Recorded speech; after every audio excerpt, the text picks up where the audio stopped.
Welcome to the podcast. Now that I'm engaged, how do I get married? I'm your host, Kevin Dennis. And I'm August Yocher, co-host and brand manager at Fantasy Sound Event Services. In addition to leading the charge at Wedding IQ, I also run Fantasy Sound Event Services, a lighting and entertainment company based in Livermore, California, that I founded over 35 years ago. Each week on this podcast, we'll explore a new corner of wedding planning so you can prepare for your I-dos without the stress. From budgeting to booking vendors to the day of drama. Let's talk smart wedding planning. All right, folks, welcome to another episode of Now That I'm Engaged, How Do I Get Married? And today we're here with Julian Ribinik. He's from Julian Ribinik Studios, and he's the creative director, and does whip a sponsor guru and all. He's amazing in all many levels. But he wears a lot of hats. He does. He really does. Yeah. But today we're going to be talking about hiring boutique companies versus large companies. But before we do, Julian, can you tell us a little bit about yourself and how we got you here today? Absolutely. Thank you for having me once again. It's such a pleasure always. It always is. On our side, it's a pleasure. My name is obviously Julian Ribinik. I am the owner of Julian Ribinik Studios. We are a boutique wedding photography and video studio in New York City, and we work on all the East Coast with office in Miami now. So that is brand new. And how we got here today, I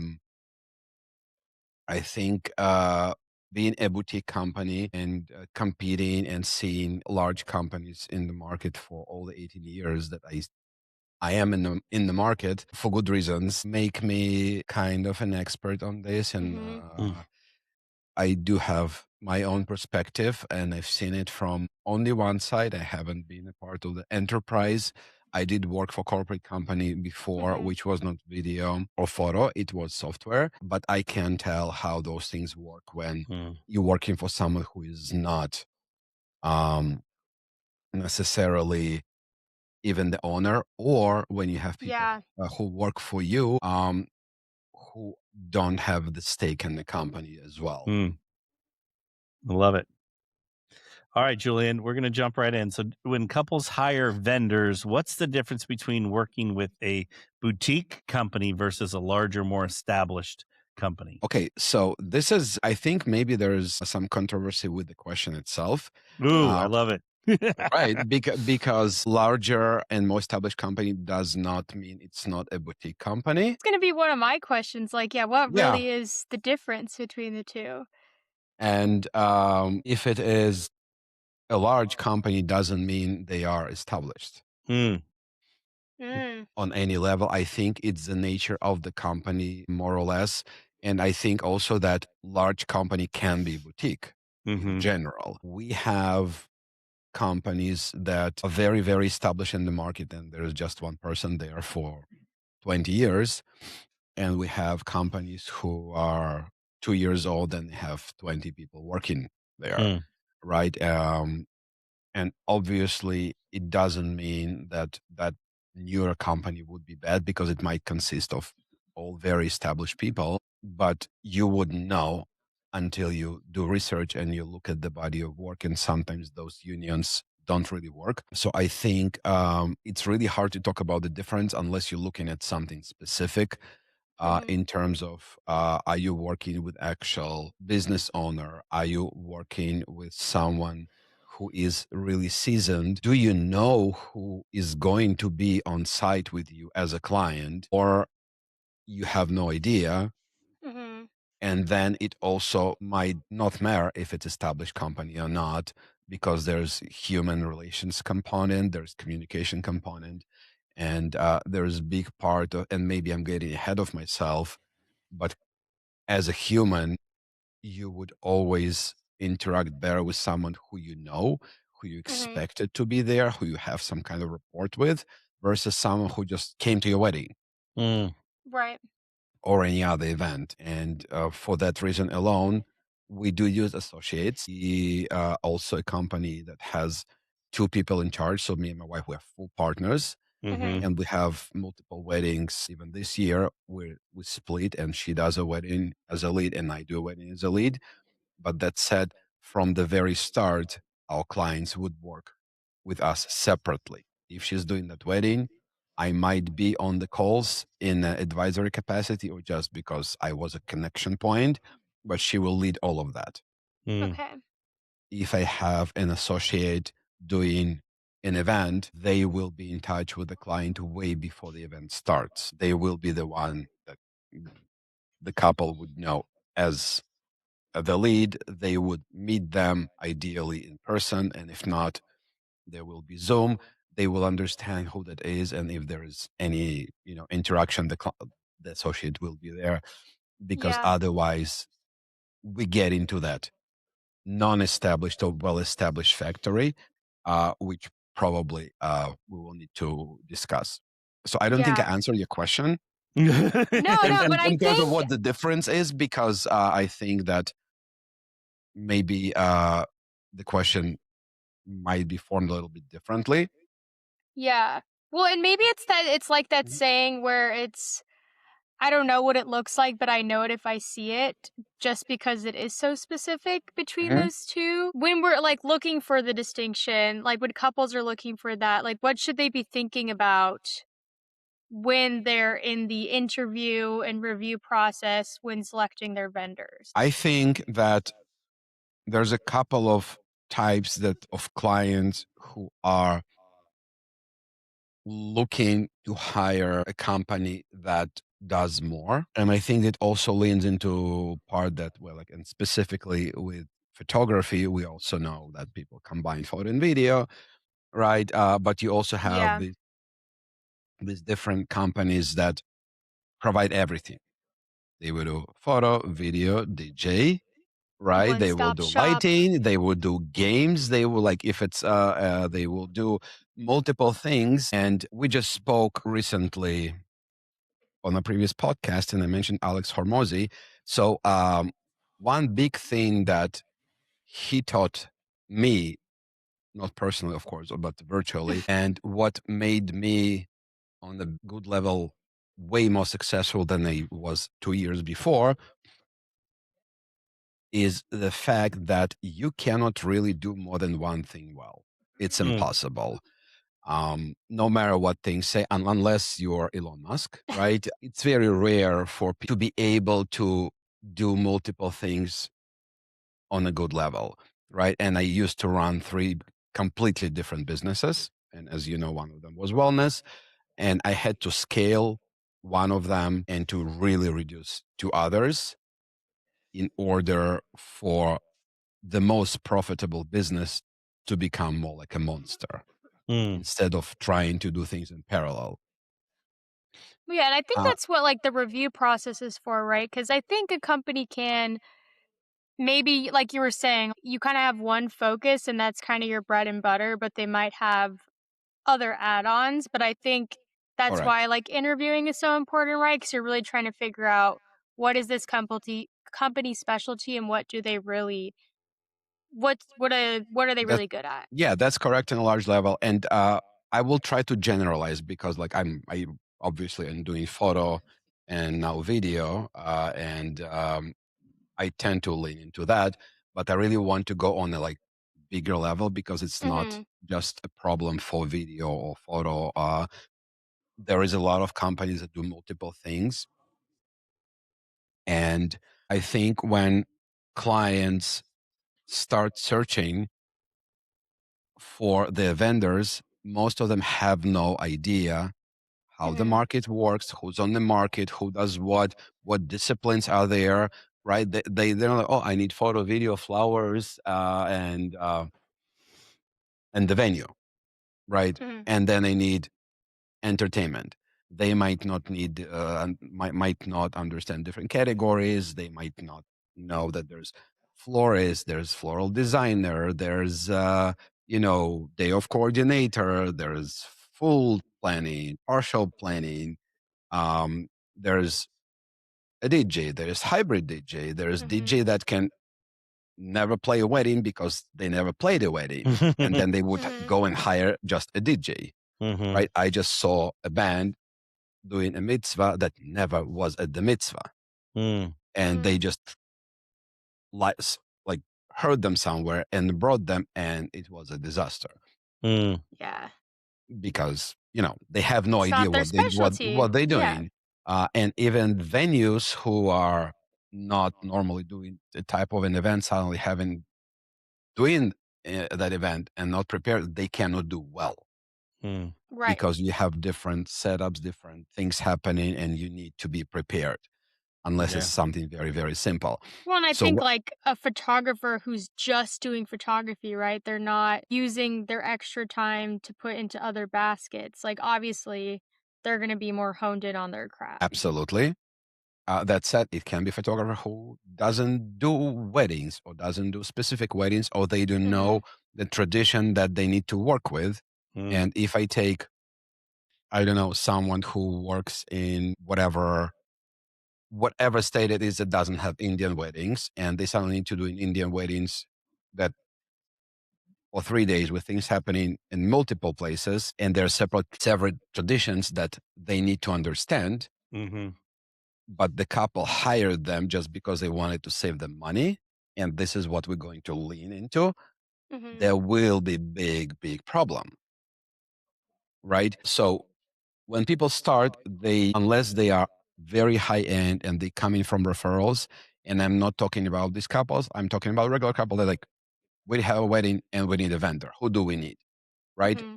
So they only see a person that does something, and they will just search for that thing. They don't know if it should be boutique, if it should be large company. Right. They have no idea. And usually, without trying to offend anyone, that would be lower end market. People who don't have much money to spend or don't want to spend much money, people who don't do much research, and they Mm-hmm. simply don't know. The higher the market goes, the more you have the people who go to events, who see what's happening. They start working on referrals and they hire vendors that someone else has hired. And obviously, you will see that if in lower market, you're working with a large company that sent whoever, and it might be a hit or might be a miss. And if it will be a miss, then that vendor is burned for that circle of friends.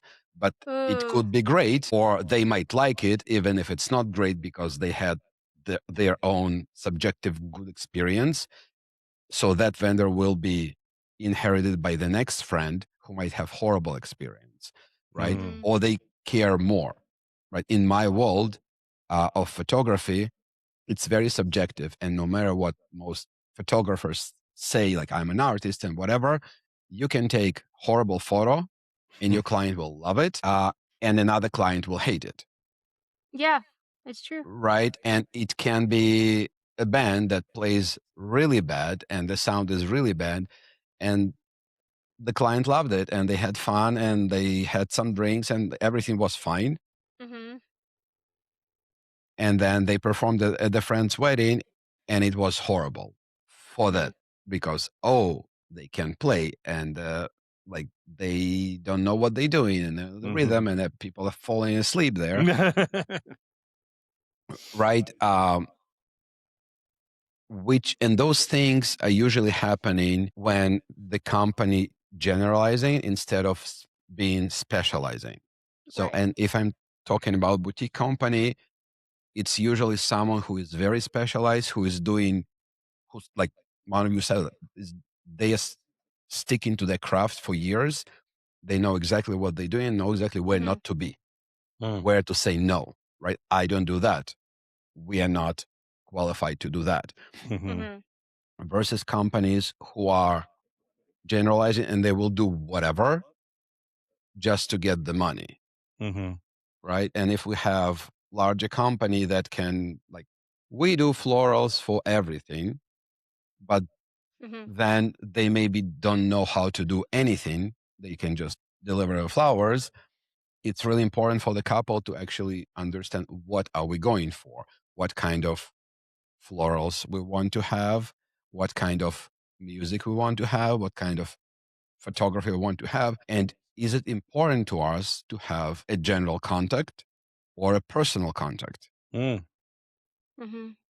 Some people, especially again, people who don't pay much money, they can go to a venue and they don't care who's the salesperson. If that salesperson goes away, and they hire like someone else is talking to them. They just want to like get it done. Mm-hmm. And some people will be very attached who they started working with. We did our own event and salesperson was changed. We left the venue and dropped the deposit because the new person was not up to our standard. We couldn't deal with them. Right. And it was very important to us personally to have that event on the level that we wanted. And it would be impossible if the person is not communicating. Right. There are, and I'll go like for DJs, there are people who care how the music is going to be, and they care about who is DJing that. And there are people who just want a DJ, if it makes any sense. No, it does make a lot of sense. Yeah. And again, I would say that the more upscale the event is, the more connection and dependence they have on the vendor. And you would also see that when people are business owners and they come to the job versus someone who is not the business owner, they're being treated completely differently, right? If I think it's like a reputation thing too, right? Right. And when people didn't pay much money, they also don't really care who is there on some levels, right? They just like, oh, like, there's a photographer, cool, like, they're taking photos. When people invest in that, they really care who that is. But that someone doesn't need to actually do the job. Because they just need to be there. Are you planning your wedding in California's Bay Area or Tri-Valley? Join us at Fantasy Sound Event Services Open House in Livermore, California. It's the perfect chance to meet our team, see our inventory in person, and ask any questions you have about your big day. Head to fantasysound.com for upcoming dates and more information. We can't wait to see you in person. Yeah, and I feel like it's kind of based on, like you're saying too, like the couple's priorities as well. Like I'm sure there are some areas, and we've talked about this on the podcast before, like maybe photography is extremely important to you. That's where you're putting the most money. That's where you're going to really want the personal connection too, because you are spending all day with them, potentially engagement photos too, but maybe like, cake is not as important to you. So you might not care as much about how that turns out. I think it's priorities as well. Correct. Or maybe the cake is very important and you want Ron Ben Israel to make cake personal and deliver to you. Yes. Right? Yes. My son wants Ron, that. He loves that guy. Ron, if you hear that, you owe me. So there's another big component, and I kind of mentioned it in passing, that the larger companies, the more people you have working there, and it means the potential less money they get and less control they have, and the owner has less control over them. And in this industry, usually people either care about the work and they want to be involved or not, because it's very personal industry. Unless you are doing dance floors, right? Because no one really cares about the guy who puts, the vinyl on the floor. Yeah. No one does. Absolutely. And then you're Sorry, only all as those good as guys. you work. Well, and Julian, can you speak a little bit more to kind of the biggest advantages of hiring a boutique vendor versus the biggest advantages of working with a larger company, and specifically a larger company that's established, right? Like we just kind of want to know what advantages are we seeing in both. When you're working with a boutique company, you almost always guarantee who you're working with. Right. And if you care about the person who will be there with you on the wedding day, or you care about the person who you will be communicating with most of the time, that is really important. And that goes for planning, it goes for florals, it goes for music, it goes for everything else. If you spoke to the person before, if you know them, if you met them, if you trust them, and they are there on the wedding day, you will have less stress. You will definitely enjoy your day more because you already connected and you understand that you are being supported. Versus if you spoke to someone or you spoke to something automatic or emails or whatever, and you have no idea who or what that was. And then now in this day and age, there's a what, which will be completely different conversation. You either should not care because like I don't care who that is on my, day and what they do as long as I get something, or you might be very stressed and not having a good time because you will be wondering, is that person doing what they need to? Mm-hmm. Will they deliver? Will I see them after? And like endless amount of ifs, even if Yeah. it's an established company, because if you spoke to the owner and they may be a very known person and like very, you know, presentable, and they send someone who you don't know, you might still have issues, even on just a psychological level. Yeah, and you don't want to be thinking about that on the day of. Absolutely. Unless, again, they are doing something that you're really not going to see them, you're not going to care about, like AV people, like you will never talk to them, right? They will probably doing something and you will just not, like they're not visible to you. So on the flip side, you getting usually advantages of doing those things because you pay, most likely you will be paying less than having the owner there. And most of the time it works like this. And I think that's the only advantage of that, that you might be paying less. And by the way, if it's an established company, sometimes might be a disadvantage to the owner to pay less. Because if it's themselves, they don't need to pay themselves. If I'm sending someone, I need to pay them money. So there's also that. So for example, when we send an associate, we don't price less anymore. We don't say, oh, like you are going to pay less and you will get this guy. Also, if you would think logically, if you're not getting someone that is the owner and you pay less, you can expect lower level of service. Right? Which is not necessarily true when it's an established and good company, because like these people might be paying their associates a lot. Associate planners, DJs who work for them, whoever it is. But it's not the case most of the time. Most of the time you're doing this because you just want to scale. You want to be able to do more than one thing on the day. And for most companies, again, it starts with like, let me get someone who will do something for me and I won't be there anyway, so I can be caring less, which is where the problem starts. Photography wise, I only know a handful of studios who hire really, really good photographers to pay them a ton of money.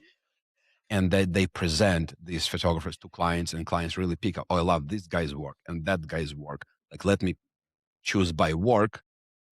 But most people will just send someone because that person is available. And they will not let the client choose based on the actual deliverables that they will get. That's crazy, actually.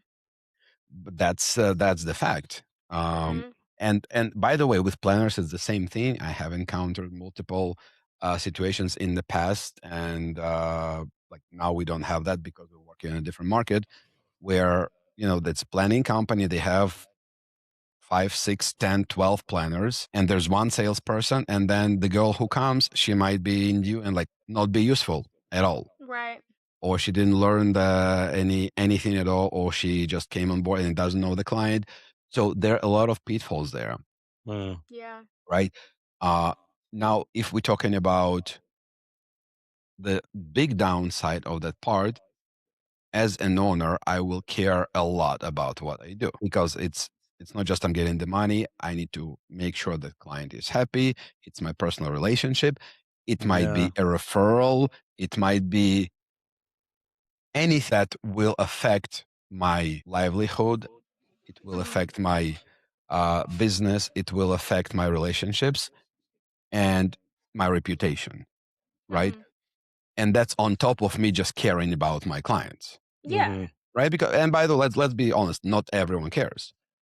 Yeah, that's true. Right. Like people are very different. For some, it's just business. Like I'm doing it because I want to do business. I'm not doing this because I love You're weddings, passionate about it. Yeah, love like people. Yeah, all love. And maybe it started this way, but that was like 30 years ago. Yeah, right.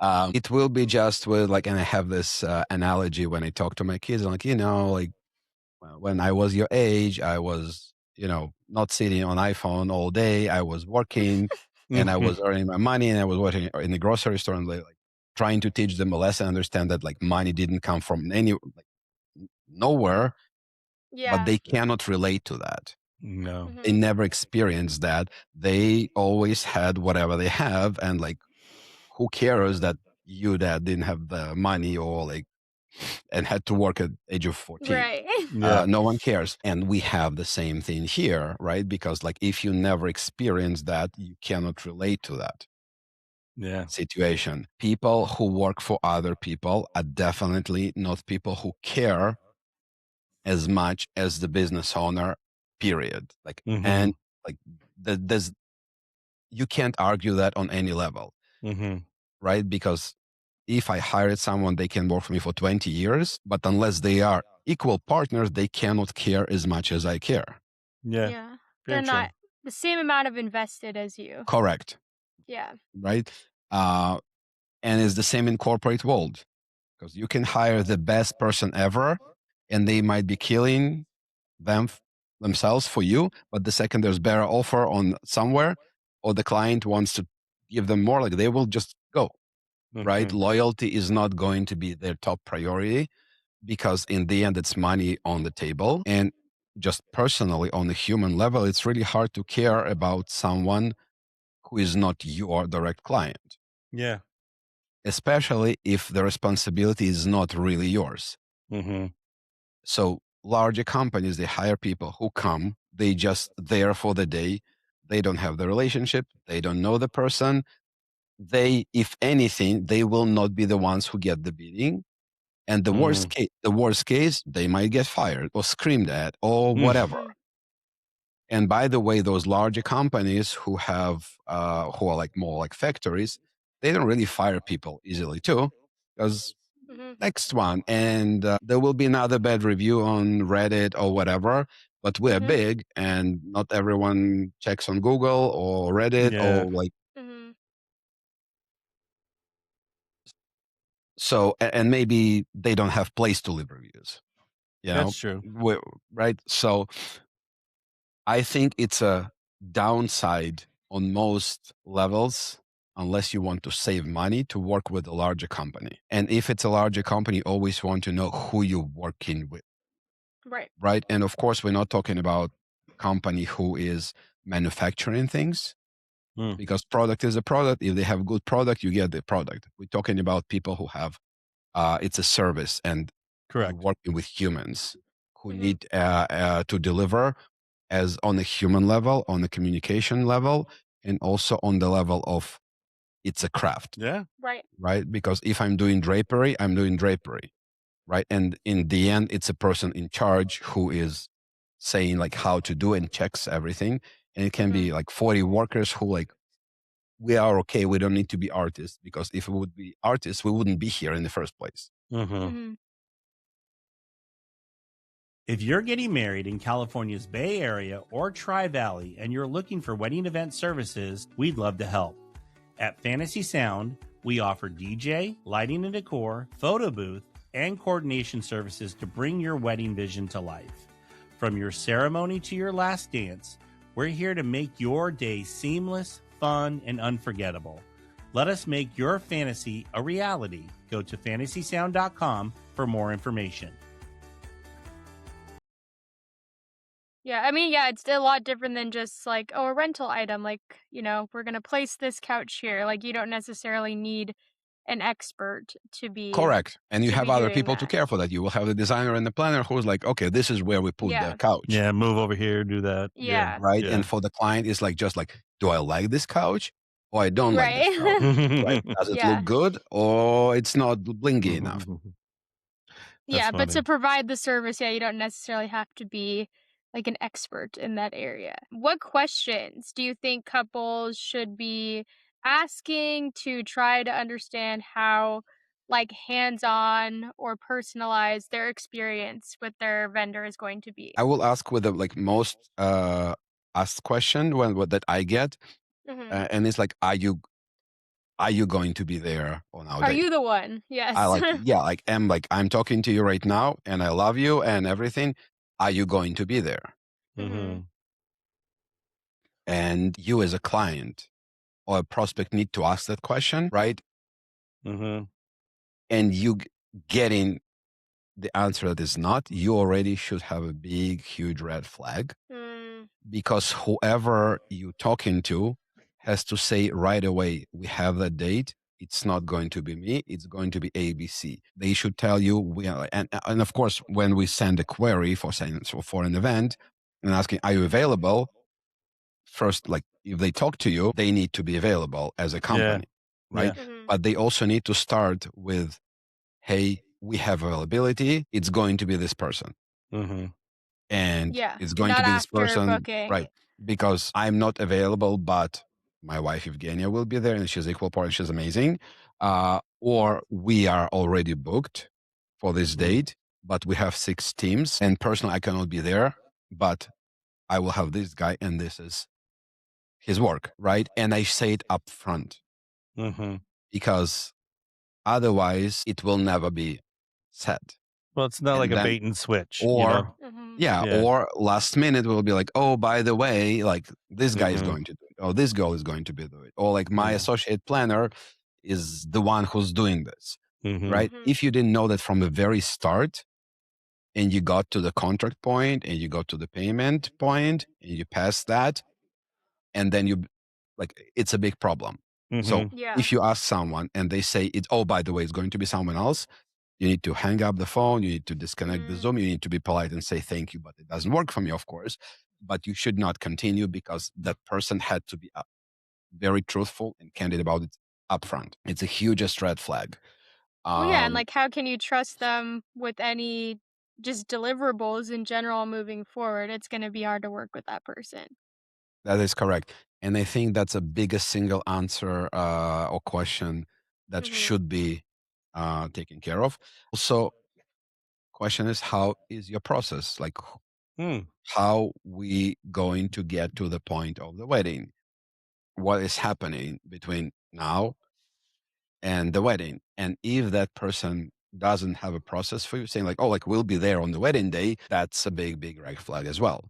Yeah. Because if you are established and you have a company, you should know exactly what to do, and you should be guiding your client through the whatever time you have. Is it year and a half, 2 years, 4 months before the event that is going to happen? You need to have a process. You need to be able to tell a client what is happening, when it's happening, how to be in touch, ask them what methods of communication are preferred for you.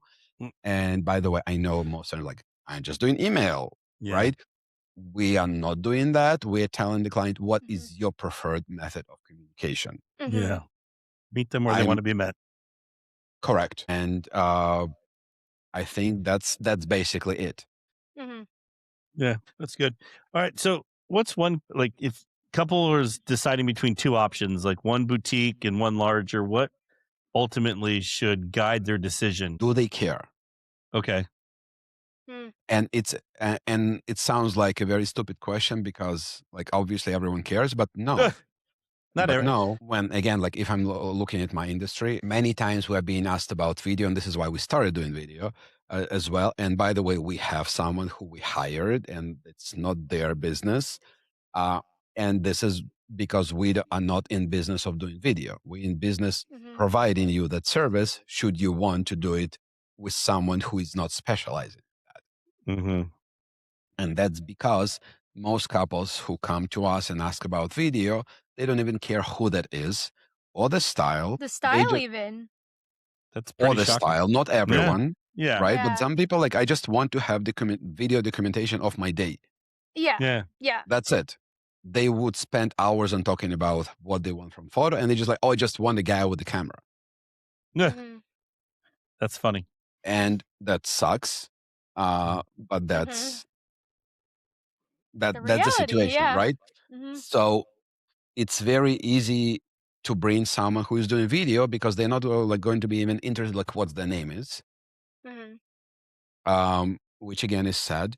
And for many others, there are other situations where you bring someone and the client just doesn't care, right? Maybe they want to be connected to the DJ. Maybe like, I don't care. That's a guy who plays something. And again, it's fair because if I don't care, I don't care, right? Like whatever is guys who do in my backyard, I don't care what the names are. Yeah. Like maybe I'm a shitty person, but right?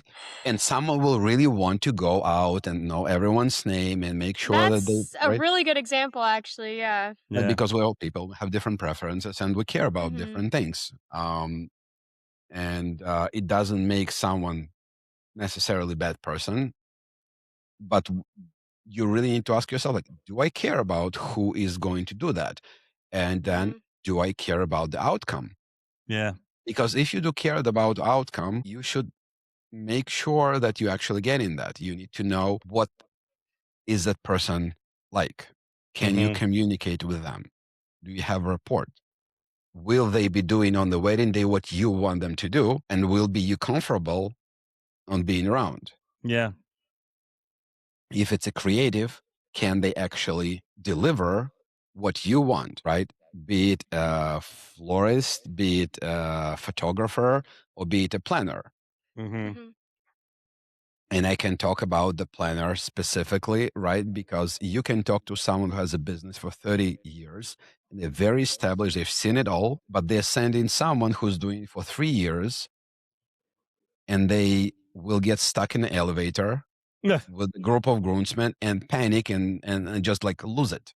Yeah. Right? Or something will be missing and they won't be able to handle it. They will come to you and say, oh my God, like we lost this or whatever, right? And you don't want that to happen.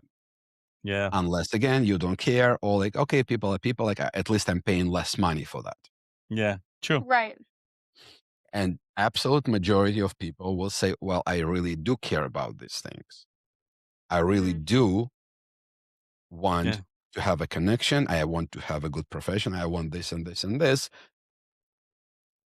And then it kind of answers the question, do I want to go and get something more like a faceless, even if that company is very established and runs for a long time? And by the way, I'll go back to that. The company can be there for 40 years. They still might be horrible company to work with. Like New York and New Jersey area have companies who doing entertainment since before I was born. They have a ton of client. And when we used to do those lower end events, you don't understand why people hire these people because they dress horribly, they behave horribly, they have very random personnel there, and they like act like it's their own wedding and they try to dictate the rules and they really don't know what they're doing. But they are doing it for years and they have maybe 50, 60 people on the roster. Wow. And the same can be about, I know there's David Bridal who have photography branch. Oh, I didn't know that. Oh, what? Yeah. I did not know that. Here you go. And then there are different like factory companies that have crazy amounts of people who they just hire.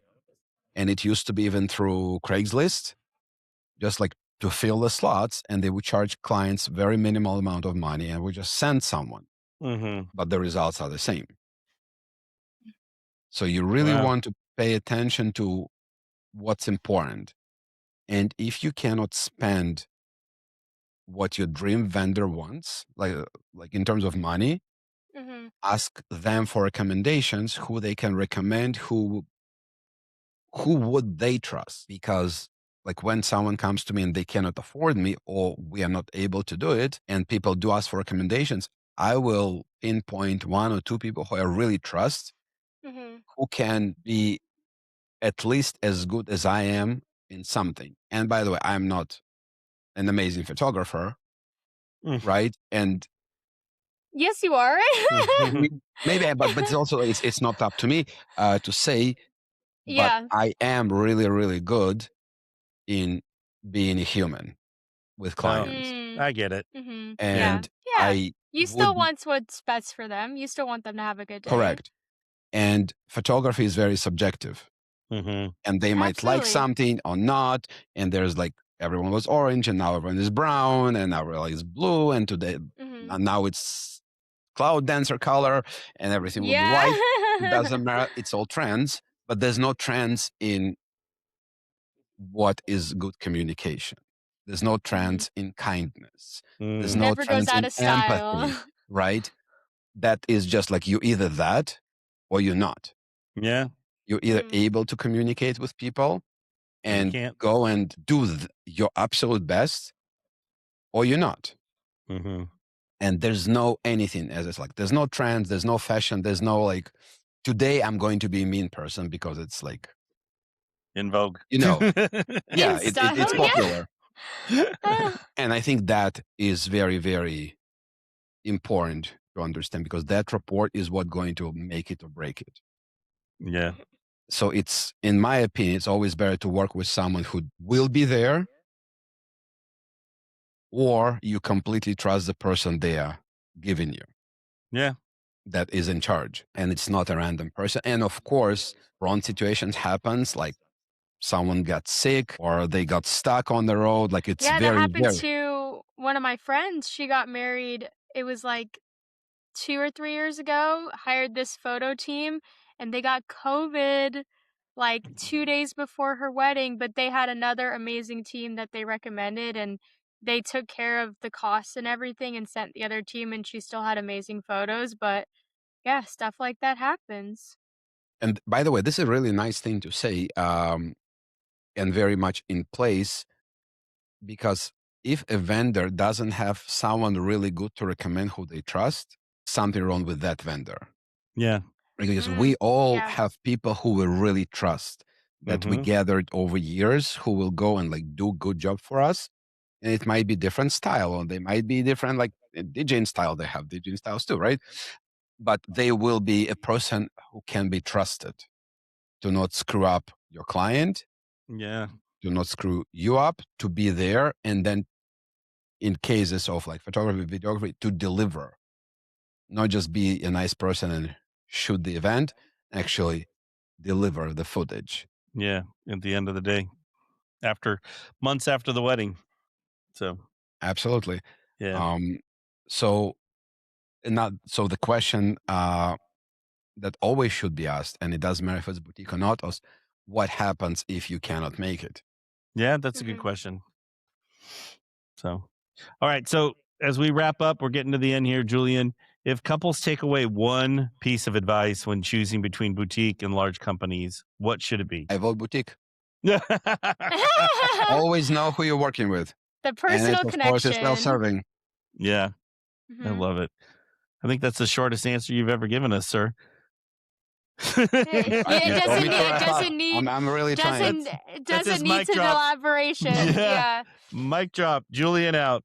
All right, Julian. Well, with that said, we can't thank you enough for coming on and sharing your wisdom with all of our couples out there. So, where can folks find you, Julian? You can always find me on Julian Ribinik Studios, and it's with all RIBINIK on Instagram, or at julianribinik.com on the web. All right. And we'll have all of Julian's information in the show notes, folks. And then don't forget to hit the subscribe button if you've not done that yet. Subscribe. Yes, please do. And then don't forget to send your stories or your questions to podcast@fantasysound.com, and we'll be happy to cover them on the podcast. Julian, we can't thank you enough for being here. Thank you so much. It's been an honor. Thank you, Julian. All right. Thank you, sir. And folks, we'll see you next time on another episode of Now That I'm Engaged. How do I get married? To our listeners, thank you for tuning in to another episode of Now That I'm Engaged, How Do I Get Married podcast. Brought to you by Fantasy Sound Event Services. I hope you enjoyed listening to this episode. Please get in touch with me or August if you have any topic you would like us to cover. Or if you're struggling with your wedding planning, please be sure to submit a question to podcast@fantasysound.com. I encourage you to check out our other episodes on Apple, Spotify, or wherever you listen to your podcast. And if you're a fan, we'd love if you would subscribe to the podcast and leave a review. It helps others find our podcast so that they can learn from our guests too. And to everybody listening, happy wedding planning!